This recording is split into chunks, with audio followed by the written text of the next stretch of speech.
আপনারা দেখতে পাচ্ছেন আমাদের সামনে যে পুকুর এবং তার পাশে একটা বট গাছ রয়েছে।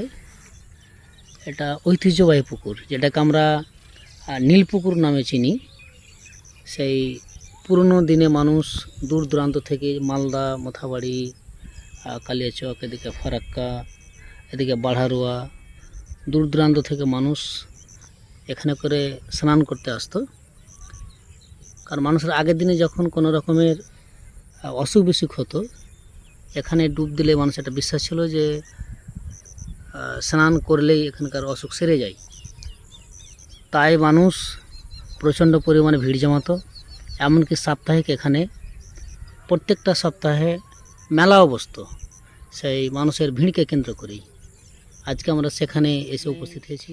আজকে এক প্রকার ঘুরতেই যে নীলপুকুর কী একটা জিনিস, নীলপুকুরে কী রয়েছে, তার আগের দিনে যে ঐতিহ্য সেটা কী সেটা জানার জন্য আমরা এসেছিলাম। এবং দেখতে পাচ্ছেন এখনও যে সেই পুকুরে দুজন স্নান করছে এবং চারিদিকে সেই সবুজ মনোরম পরিবেশ, পাশে একটা বট গাছ যে দীর্ঘদিন থেকে তার ঐতিহ্য বহন করে চলেছে এবং এখনও সে মাথা উঁচু করে দাঁড়িয়ে রয়েছে। এ হচ্ছে নীলপুকুরের মোটামুটি একটা বর্ণনা। আরও যদি আমরা কিছু জানতে পারি পরবর্তী সময় আপনাদেরকে এই পুকুর সম্বন্ধে আরও আমরা আপডেট দেবো। ভালো থাকেন, সকলে সুস্থ ছিল। কেউ আসতে পারত না, মানুষ আচরণ করতে পারত না। তো এখন তো আমরা যতকাল থেকে এসেছি সব আচরণ করছে, বেড়াইছে, ঘুরছে, এরকম হয়ে আছে। তো ওইটা করতে আসে মানুষ কেন পুজো করতে আসতো? পূজা করতে আসে ওই যে যার যেটা মান ধর্ম তো বেশি করে, তো আর যেটা যার মনে যায় সেটা আসে দিয়ে করে যায় ওখানে গাছের তলে পূজা। ওরা কি কি অসুখ ভালো হয় মনে করে অসুখের ভিতরে ধরো ওর যেটা ধর্মর অসুখ, কার ঘা আছে, আর হয়তো চুলকানি গেলা, দোয়াদ এলা ভালো হয় না, গাছের তলকার মাটি লিয়ে মাখে যার যার টাকা জুটে পেশে থয়, কিন্তু কিনে নিতে হবে ওঠাকার মাটি। টাকাটা কিনে টাকাটা এমনি পাঁচ ছেলে খেলাই, হয়তো ছেলে পেলে যে মেলায় খেলতে আসে কিনা পুকুর, তো মানে কিছু পয়সা নির্দিষ্ট কেউ নেই না, কিছু পয়সা দেওয়া মাটিটা নিয়ে যায়। আর পুকুরে গোসল করে নাকি? হ্যাঁ, গোসল করে মেখে লেহে উঠে যাবে, গোসল করে উঠে যাবে। ঘাট, তারপর বিভিন্ন ধরনের অসুখ গুলো ভালো হয়।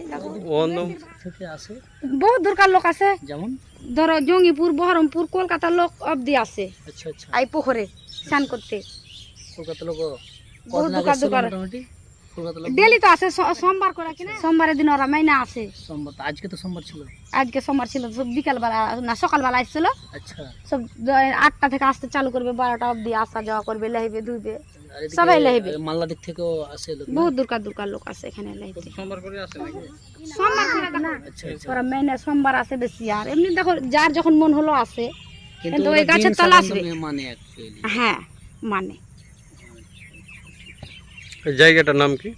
এটা নীলপুকুর। নীলপুকুর জায়গাটার নাম কি? গ্রামের নাম? এটা ধরো কি যে ফুলন্দরেরই মজা পড়ছে, এই বাড়ির এরিয়া ভোর, আর একটা ফুলন্দরেরই মজা পড়ছে। তো বড়া গাছের কানহা ফুলন্দরের মজা। ফারাক্কা পড়ে না শমশেরগঞ্জ পড়ে? না, ফারুক্কা পড়ে আমার ঘেটে। এটা ফারাক্কা পড়ে। ফারাক্কা শেষ সীমানা, একদম শেষ সীমানা দাঁড়িয়ে আছেন ফারুক স্যার। আপনি বাংলার শেষ সীমানা এবং ঝাড়খণ্ডের একদম শেষ সীমানা। বাংলার যে সীমানা বাড়িগালা থেকে আল দেখলেন, আপনি দেখতে পারেন যে আপনি দেখেন আমরা বাংলা এবং এই দেখো এই ঝাড়খণ্ডের শেষ সীমানা মাঝে আমরা দাঁড়িয়ে আছি। ফুলন্দর জায়গাটা, হ্যাঁ ফুলন্দর জায়গাটা। এই যে ওই বাড়িগালা দেখা যায় না, ওই বাড়ির একবারে কানা হনে বেঙ্গুল। আচ্ছা আচ্ছা, এই পাশে বাড়ির এই পাশগুলো, আচ্ছা বাড়ির পাশে তাল গাছগুলোর ওই দিকটা ঝাড়খণ্ড পড়ে। ওই দিকটা ঝাড়খণ্ড। এটা লয়, এটা লয়, এটা কি পূজারি হবে না? ওই গাছ আসলে গাছ কোনটা? ছোট গাছ, আশির গাছ। এই ছোট গাছটা? হ্যাঁ, এখানে সিঁদুর টিঁদুর দেওয়া হয় দেখি, মানে যারা জানে না নতুন আছে কিনা মনে করে দিতে হবে। তারা হয় না, যে বড় হয় না, এটা ডাল ডাল শুকিয়ে নিতে সময়, ডাল মাল শুকিয়ে